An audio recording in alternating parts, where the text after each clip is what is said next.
C'est la première princesse polynésienne. Aujourd'hui, on parle de Vaiana.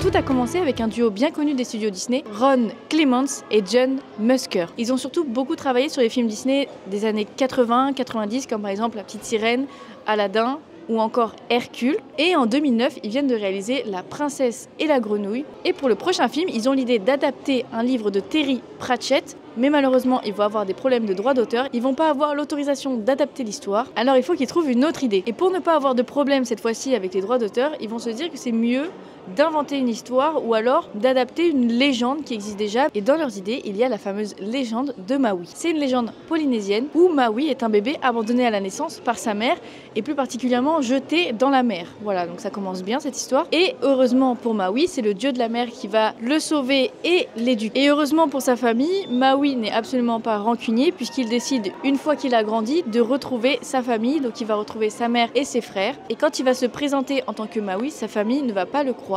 En même temps, un enfant abandonné à la mer, c'est normal qu'on croit qu'ils n'en aient pas sorti, hein.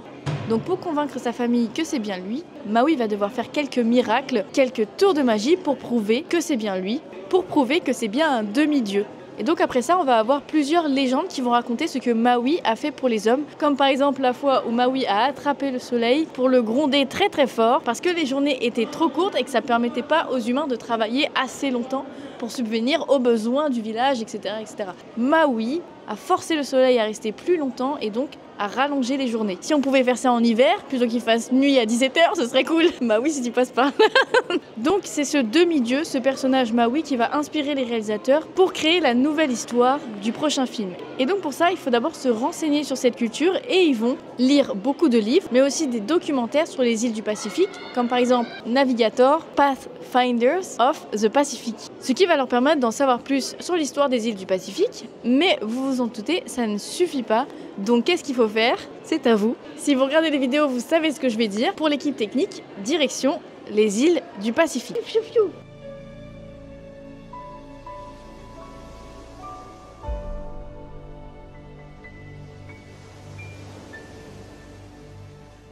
L'équipe technique va partir 3 semaines dans les îles du Pacifique. Ils vont parcourir les différentes îles en partant des îles Fidji aux îles Samoa, puis Tahiti. En gros, les îles du Pacifique, mais aussi la Nouvelle-Zélande. Ce voyage, il va être pour eux particulièrement émouvant et surtout la rencontre avec les gens là-bas qui sont très respectueux et surtout très respectueux de l'océan.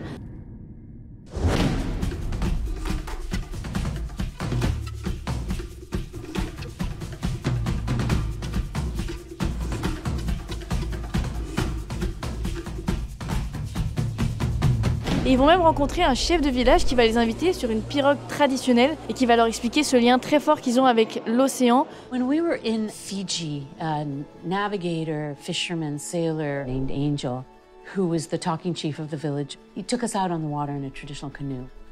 And right away, we're on the boat out on the ocean, he started talking about the ocean. And he said, you have to speak gently to the ocean. And he implied that if you don't treat the ocean with respect, that it can be sensitive about that, as if it were alive, as if it were a real person. On a plus l'habitude de dire que l'océan sépare. Eh bien pour eux, l'océan les unit. C'est beau! Il y a aussi un homme qui va beaucoup les marquer qui s'appelle Papa Mapé. One of the most stirring experiences was when we met Papa Mapé, who was one of the elders in Tahiti. And he was the one that said to us, for years we've been swallowed by your culture. One time, can you be swallowed by our culture? Ça met la pression, mais surtout, ça va leur donner envie de faire le maximum pour faire ce film qui va rendre hommage pour une fois à leur culture. Et ils ont aussi beaucoup appris sur l'histoire de la navigation polynésienne. Les navigateurs polynésiens étaient les plus grands navigateurs au monde, rien que ça. Et encore aujourd'hui, ils arrivent à naviguer de manière traditionnelle, donc sans instruments actuels, sans GPS, sans rien, seulement en observant la nature et la position des étoiles. Et comme ça, ils arrivent à parcourir des milliers de kilomètres. Excusez-moi, mais ça m'impressionne. Je suis impressionnée par ça. We do navigate traditionally. So, no GPS. We use whatever nature gives us, what nature shares with us. You keep track of where the stars are against the light of dawn. And that is all just memorizing where you come from. And so that's how you tell position. There is a hand gesture that you do where you're measuring this distance and you would line your thumb up to the horizon. If we tilt it and line this exactly up, that's the correct thing to do. Mais cette culture ne s'arrête pas seulement à l'océan, il y a plein d'autres choses, comme par exemple le fait d'être soudé. La famille, c'est très important, mais là-bas, la famille, c'est pas juste les membres de la famille, c'est tout le village. In the village, they welcomed us in and they said, hey, you know, now you are part of our family and we think of you as one of us, and that was very moving.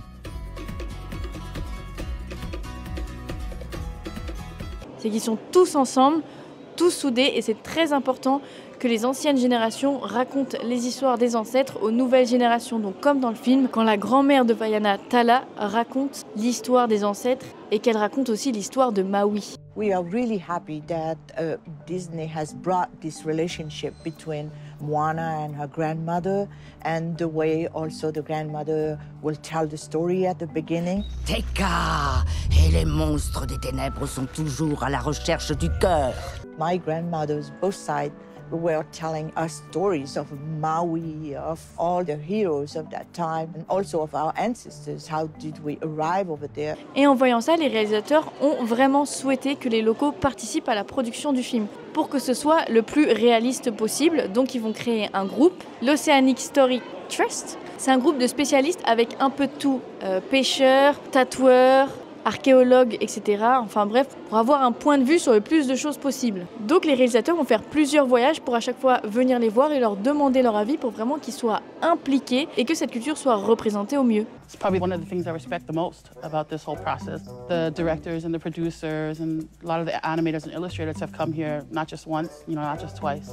They've come over and over and cared enough to involve us in this. Et ils ont été très utiles parce qu'ils ont modifié pas mal de choses. Et on va voir ça après. Vous inquiétez pas. Sévère avec toi parce qu'il ne comprend rien. La première version du scénario faisait de Maui le personnage principal. Vu qu'ils se sont inspirés de sa légende, c'était la star du premier film quoi. Mais finalement, ils ont décidé de mettre en avant une adolescente de 16 ans qui rêve de naviguer. Et pour ça, il faut en savoir un peu plus sur l'histoire de la navigation polynésienne. Et il y a à peu près 3000 ans, il se passe un truc là. C'est génial.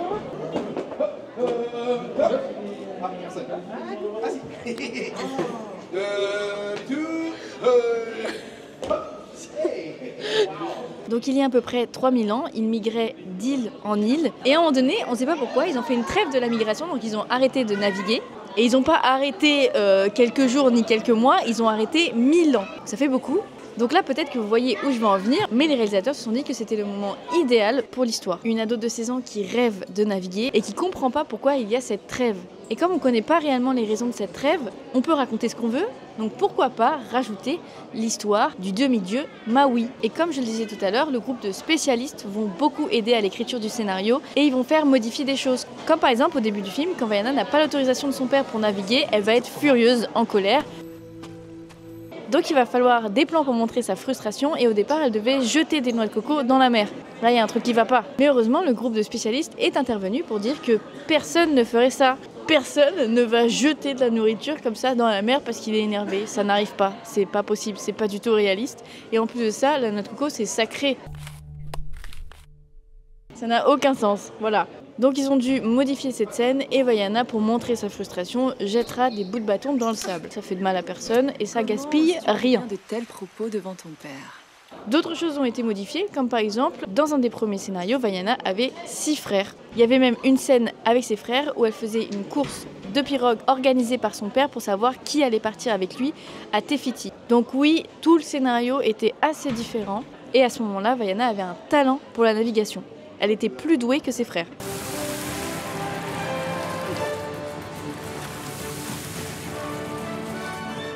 Look at Wakaroa go! But is that Rongo right behind him? I knew he'd amount to something. Oh, thanks, Papa Chief. But no, sitting this one out. Had some bad taro. Then who is... Moana? I'm gonna be on that Waka tomorrow. Nothing's getting in my way. Cette scène a été retirée, ainsi que les 6 frères et sœurs, et en plus de ça, ils ont décidé que Vaiana serait nulle en navigation, puisqu'elle n'en a jamais fait tout court, et que c'est Maui qui va lui donner des conseils.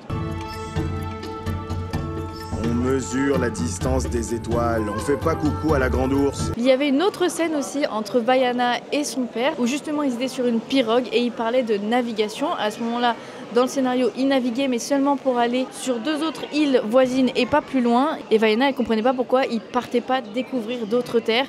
Et dans cette scène, son père donc lui expliquait pourquoi. Et ça montrait en même temps le lien qu'ils avaient tous les deux. Mais cette scène a été supprimée parce que ça prenait trop de temps pour que Vaiana arrive à l'âge de 16 ans, là où se passe vraiment l'histoire. C'était trop long en fait. Past the horizon is the edge of nowhere. After that, there's nothing. You mean there's only ocean? There's nothing. So clouds? Nothing. Stars? Oh. Everything that was there is gone. A powerful land spirit named Teppo destroyed it all. She consumed it. That can't be right. Grandma Tala says there's a land to the east called Tefiti.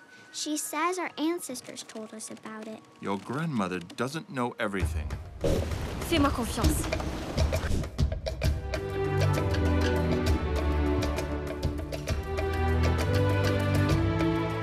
Et donc pour les personnages, je ne vous apprends rien si je vous dis qu'on a bien évidemment Vaiana, une ado de 16 ans, qui veut en savoir plus sur le passé de son peuple et qui aspire à devenir exploratrice. Et pour créer son physique, ils ont dû passer par une centaine de propositions, mais la partie presque la plus importante de son personnage, c'est ses cheveux. Ils voulaient qu'elle ait une belle chevelure, mais surtout qu'elle puisse faire différentes coiffures, comme les filles de son âge finalement, mais aussi comme l'actrice qui fait sa voix originale, Oli Carvalho.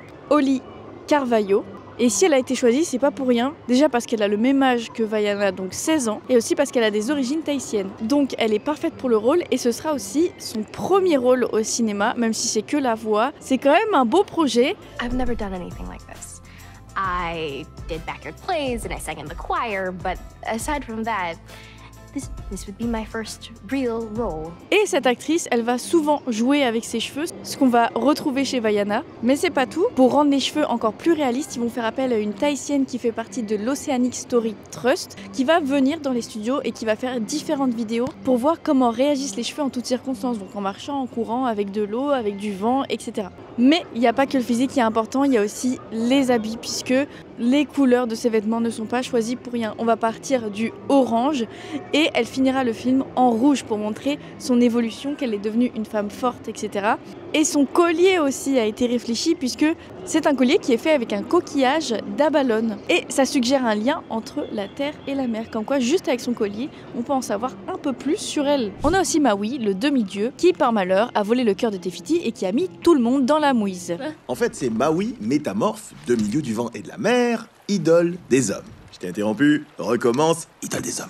À toi. Alors pour la conception du personnage, ils sont passés par différentes idées. Ça veut pas dire qu'elles sont bonnes. Au départ, Maui devait être plus petit que Vaiana, parce qu'il voulait qu'elle soit déçue en le rencontrant, puisque partout on raconte que Maui il est grand, fort et musclé, et elle le rencontre pour la première fois en vrai et il est tout petit. Déception totale. Alors c'est vrai que ça aurait pu être marrant sur le coup, mais quand ils ont demandé aux habitants des îles comment ils voyaient Maui, évidemment ils l'imaginaient grand, fort, donc il vaut mieux partir sur cette version là. Mais c'est pas tout, puisque Maui devait aussi être chauve. Décidément, je dis pas que chauve c'est mal, hein. Je dis juste que Maui n'avait pas l'air d'être comme ça. Jusqu'au jour où un groupe de Tahitiens sont venus visiter les studios d'animation et qu'ils ont vu Maui chauve et ils ont fait alors là non pas du tout, vous faites erreur. Ils ont dit aux animateurs la chevelure de Maui elle est très importante, c'est ses cheveux qui font sa force, c'est impossible que Maui n'ait pas de cheveux. Bon bah il aura des cheveux alors hein. Donc il aura une belle chevelure comme Vaiana. Et pour sa voix originale ils ont casté une seule personne, Dwayne Johnson. First we get my hook, then save the world. Deal? Deal. Déjà parce qu'il correspondait bien au personnage, grand, fort et musclé.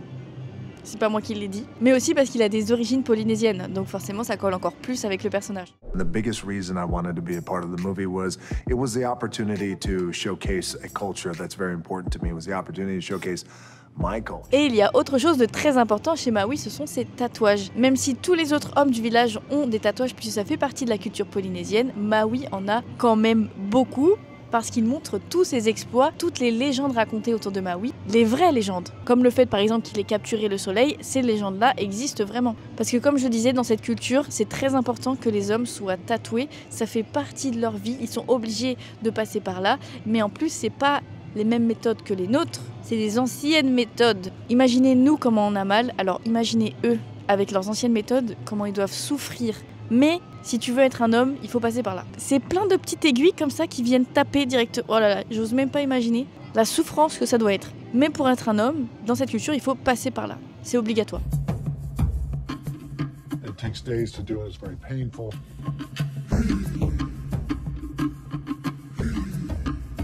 12 days.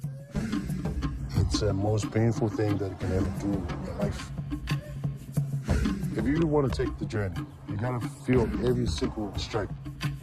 You get to know so much more about yourself and the responsibilities of being a man in a family. Donc si t'aimes pas les tatouages, t'es dans la merde. On a aussi la grand-mère de Vaiana, Tala, qui est surtout là pour apprendre la culture à Vaiana et au passage à nous aussi. Donc par exemple, c'est elle qui va raconter la légende de Maui au début du film, mais à la base, elle devait être beaucoup plus présente dans le film, on la voyait beaucoup plus. Plusieurs scènes avec elle ont été supprimées, comme par exemple une scène avec Vaiana qui montrait le lien important qu'elles avaient toutes les deux, mais aussi sa grand-mère lui apprenait certaines choses qui de l'extérieur avaient l'air de n'avoir aucun rapport avec la navigation, mais finalement Vaiana se rendra compte plus tard que ça lui a été très utile. No boats yet. In order to find where you're going, you have to know exactly where you are. That's easy. I'm right here. Clever. Today's lesson. How many steps to the Grand Fale? A lot. 600? Go find out.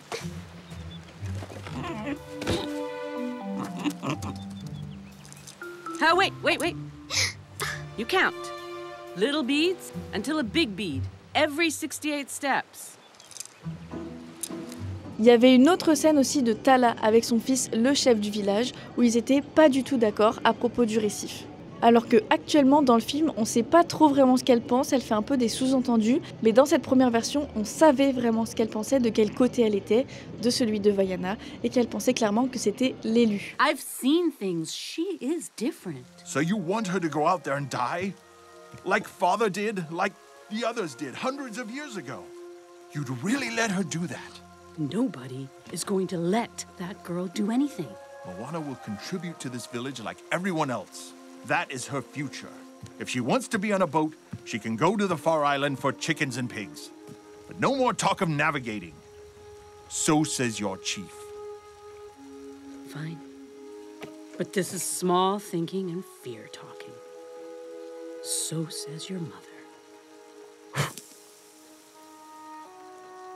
Mais ce personnage a aussi son importance puisque dans cette culture, les générations sont importantes et les anciennes générations doivent transmettre l'histoire de la culture aux nouvelles générations. C'est en se racontant de cette manière les histoires qu'ils se rappellent du passé de leur peuple.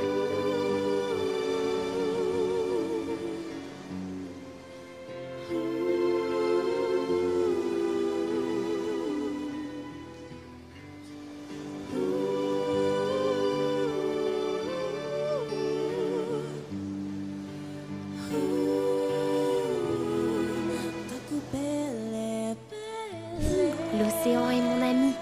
Vaiana, c'est clairement le film où il y a eu le plus de problèmes techniques de tous les films d'animation. Sur le scénario, c'est bien beau, sur le storyboard, c'est bien beau, quand c'est en dessin, tout est beau, mais à animer, c'est autre chose. C'est-à-dire qu'à ce moment-là, une liste de défis est apparue quand il a fallu animer Vaiana, où les animateurs se sont dit « bon, on est dans la merde ». Déjà, on peut parler de l'eau. Déjà, l'eau, c'est assez compliqué à animer. Mais là, il y a beaucoup d'eau. C'est-à-dire, il y a un océan d'eau, carrément. Il y a de l'eau, même 80% du film. Le sable aussi. Le sable, une matière très compliquée à animer. Les tatouages de Maui qui, en plus, s'animent. Maui qui change de forme. Les cheveux des personnages. Enfin bref, vous l'aurez compris. Beaucoup de défis à relever. Mais en plus de ça, il faut pas oublier que le film se passe il y a environ 3000 ans. Et donc, on n'a pas de photos ni de vidéos de comment c'était il y a 3000 ans. Donc ils peuvent pas s'inspirer, il n'y a pas de références sur lesquelles ils peuvent s'appuyer. Ils ont rien du tout. Donc là, ils vont se dire, bon bah, comment on va faire pour que ce soit réaliste? Comment on va faire? Comment on va faire? Vous me suivez? Vous me suivez au sens littéral là. C'est incroyable. Donc les animateurs vont essayer de savoir comment ils s'habillent à l'époque, mais aussi comment ils s'habillent maintenant en Polynésie, pour essayer de faire un espèce de mélange. Comme ça, c'est un minimum réaliste, non? Il faut aussi savoir que les réalisateurs du film, avant de réaliser Vaiana, ils avaient réalisé que des films en 2D, donc ils étaient habitués à la 2D, à l'animation en 2D. C'est une première pour eux que ce soit de la 3D. Mais, est-ce que vous aviez remarqué qu'il y a quand même une petite partie dans ce film qui est en 2D? Les tatouages de Maui sont en 2D, et plus particulièrement l'animation du mini Maui, qui est un peu comme la conscience de Maui. Il parle pas vraiment, mais il bouge et il fait des signes, et c'est Eric Goldberg qui va l'animer. Qui est Eric ? C'est un animateur qui est assez connu dans la 2D et il a fait par exemple le génie dans Aladdin. Donc dans les studios, ils étaient tous super contents de travailler avec Eric Goldberg. Mais il y a un défi de plus dans cette histoire, c'est de mélanger la 3D et la 2D. Donc pour simplifier au mieux ce mélange, ils ont décidé de diviser les tatouages de Maui en plusieurs parties pour que chaque partie soit animée indépendamment. Comme ça, c'est plus simple, on les anime et après on les assemble et ça fait les tatouages de Maui. Ah d'accord, tu boudes, tu passes derrière. Mais comme je disais tout à l'heure, l'un des plus grands défis avec ce film, c'était l'eau, l'océan. Il y a de l'eau dans les 3/4 du film. Et pour s'aider, ils ont dû carrément créer un logiciel pour animer l'eau et créer des simulations. Généralement, quand ils ont un problème comme ça où ils se disent « Ah là là, ça va être compliqué », ils créent un logiciel, comme par exemple pour la neige dans La Reine des Neiges, pour les poils dans Zootopie. Et ces logiciels vont par la suite servir pour les films suivants. Et cette fois-ci, un logiciel sera créé spécialement pour l'eau. Mais ça ne suffit pas, puisque l'eau est aussi un personnage, histoire de bien rendre le truc encore plus compliqué. Parce que sinon, c'est pas drôle. Donc un nouveau défi en plus, c'est-à-dire donner du caractère à ce personnage et faire passer des émotions avec de l'eau, sans visage. Maui. Imaginez 2 secondes la tête des animateurs quand ils ont vu écrit sur le scénario « L'océan interagit avec Vaiana ». Ils se sont retrouvés comme ça, ils ont dit « Ah !» Bon, c'est comme ça que ça s'est passé. J'étais pas là, mais je le sais. Et donc, ils vont avoir une merveilleuse idée. Ils vont décider de s'inspirer d'une marionnette avec une chaussette. En vrai, ça marche, hein. Ils ont mis une chaussette comme ça. Ils ont essayé de faire passer des émotions, etc. avec cette petite chaussette. Et grâce à cette marionnette est né le caractère et les émotions de l'océan. Et ils vont d'ailleurs faire une première scène juste test avec Vaiana bébé.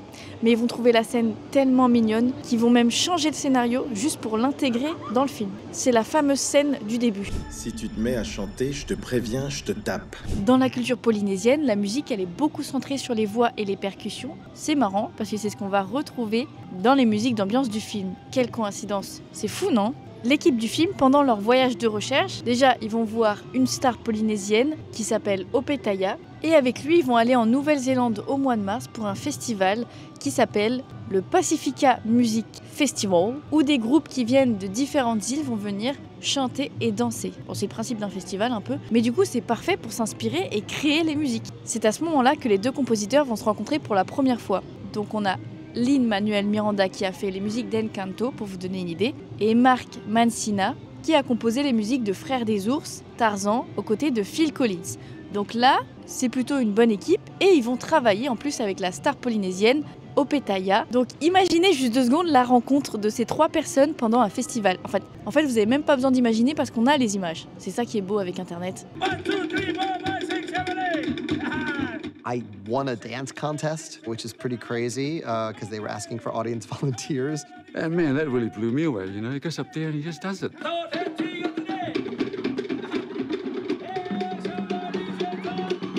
I was just shaking my hips to save my life, and that got me by.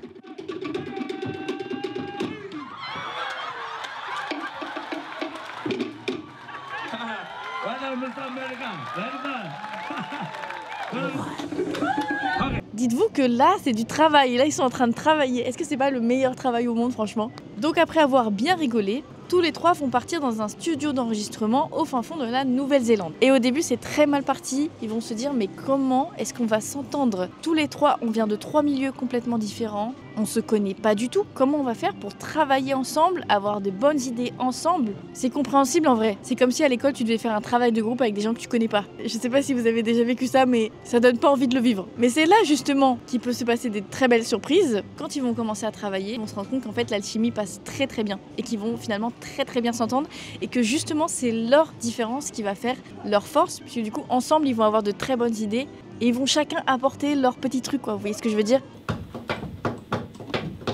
Dun, dun, this is so great. Everyone's in the same chord. Hey, man. Yo!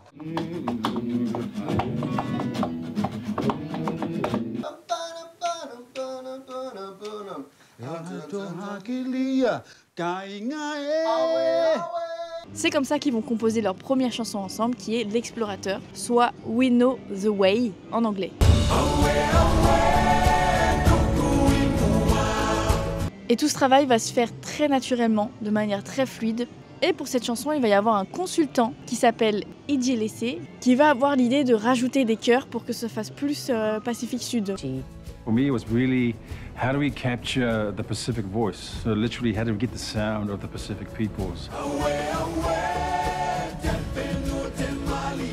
Ce qui va faire que cette chanson va être incroyable, on est d'accord. On aura aussi la chanson pour les hommes que chante Maui pour dire de rien de tous les exploits qu'il a fait pour les hommes. Comment vous le dire, c'est pour vous les hommes que j'ai créé l'univers. Et cette chanson, elle a clairement été écrite en sachant que c'est Dwayne Johnson qui la chanterait, puisque ça colle plutôt bien au personnage. Et venant de lui, ça fait pas condescendant. Venant de quelqu'un d'autre, ça aurait fait très égocentrique, alors que comme c'est lui qui chante, bah, ça fait pas cet effet-là vraiment. Vous voyez ce que je veux dire? Enfin, c'est ce que ont pensé les compositeurs en tout cas. Il y avait une autre chanson aussi que devaient chanter Maui et Vaiana ensemble, qui s'appelait Warrior Face, qui a été supprimée et qui était inspirée de la tradition Haka. Alors si vous voyez pas ce que c'est le Haka, c'est devenu très connu avec le rugby. Vous savez, c'est la danse là qui font.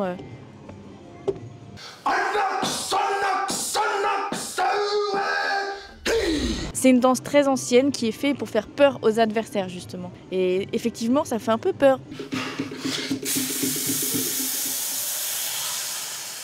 Parce qu'à la base, ça vient pas du tout du rugby, mais ça fait partie de la tradition. Donc dans ce contexte-là, Maui et Vaiana vont s'en servir pour faire peur à leurs adversaires, donc les monstres marins. Oh, your face. Show 'em you mean business with your warrior face. Put 'em all in line when you face challenges and dangers. You fix your face to face the world. Prepare your face to face the world. Et pendant tous ces enregistrements, John Lasseter va décider de leur rendre visite pour voir un peu comment ça se passe. Et pour le remercier de mettre en avant cette culture, ils vont lui faire une surprise et lui chanter une chanson. John Lasseter, when he came in, that was such a special moment. Of course, we're from South Pacific, and we love you because this movie, it means a lot to us. We'd like to sing your song. It goes like this.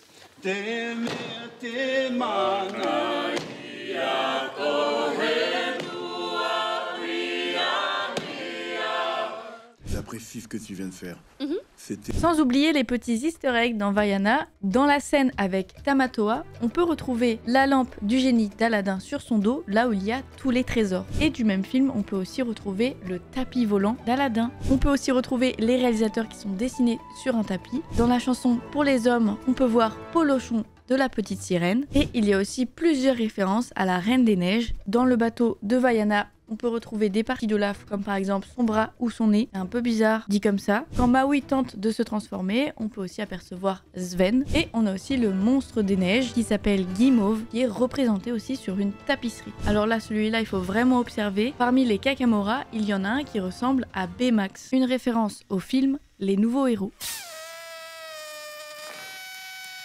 D'ailleurs, en parlant des Kakamora, alors attention, grande nouvelle, ce ne sont pas des noix de coco vivantes, mais ce sont bien des petits êtres humains déguisés en noix de coco et à la base, ils devaient ressembler à quelque chose à peu près comme ça. Et enfin, on peut retrouver la fleur de réponse qui est là toute seule. Je suis intrigué par ce poulet qui mange. Et le film sort le 23 novembre 2016. Alors ça, c'est un truc que je ne comprends pas, sortir des films d'été en hiver quand il fait froid. Je n'ai toujours pas compris le concept, mais pourquoi pas. Le succès, est-ce qu'on doit vraiment en parler puisque c'est un succès phénoménal? Encore aujourd'hui, c'est le film le plus streamé de tous les films d'animation. Alors par contre, il y a quelque chose qui a posé problème. Pour les Polynésiens, Dwayne Johnson n'était pas l'acteur qu'il fallait puisqu'il avait un fort accent américain et il y avait des mots qu'il prononçait pas très bien. Donc Disney, pour pallier à ce problème, a décidé de redoubler le film en plusieurs langues polynésiennes. Et ces versions-là ont été diffusées dans plusieurs salles de cinéma en Polynésie, gratuitement pour se faire pardonner. Comme vous le savez, on a aussi Vaiana 2, qui est sorti. D'ailleurs, dites-moi si vous l'avez vu, dites-moi ce que vous en pensez. À l'heure actuelle, je ne l'ai pas encore vu, puisqu'il sort aujourd'hui à l'heure où je tourne cette vidéo actuellement. Donc il faut que j'aille vite au cinéma pour le voir. Dans les bandes annonces de ce Vaiana 2, on peut découvrir qu'il y aura de nouveaux personnages et que Vaiana a aussi maintenant une petite sœur. Et il y a aussi des vidéos qui sont sorties. En ce moment même, Vaiana, le live action, est en train d'être tourné. Donc à voir ça aussi, est-ce que vous trouvez que c'est une bonne idée ou pas de l'adapter en live action? En tout cas, on a vu des extraits de Dwayne Johnson avec des cheveux. Ça, c'est quelque chose quand même. Je suis prête à rentrer à la maison. Qu'est-ce qu'on peut faire sur le thème de Vaiana à Disneyland Paris? Malheureusement, pas grand-chose. On peut aller voir par contre le personnage de Vaiana de temps en temps. Mais par contre, à Disney World en Floride, il y a un mini-land Vaiana qui a l'air incroyable.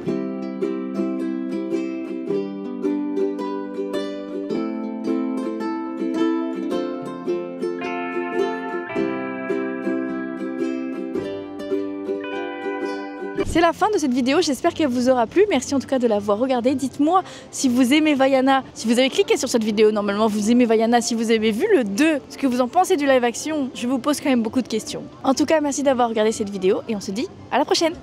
Je suis intrigué par ce poulet qui mange des cailloux là. Il semble manquer du minimum d'intelligence requis pour presque tout.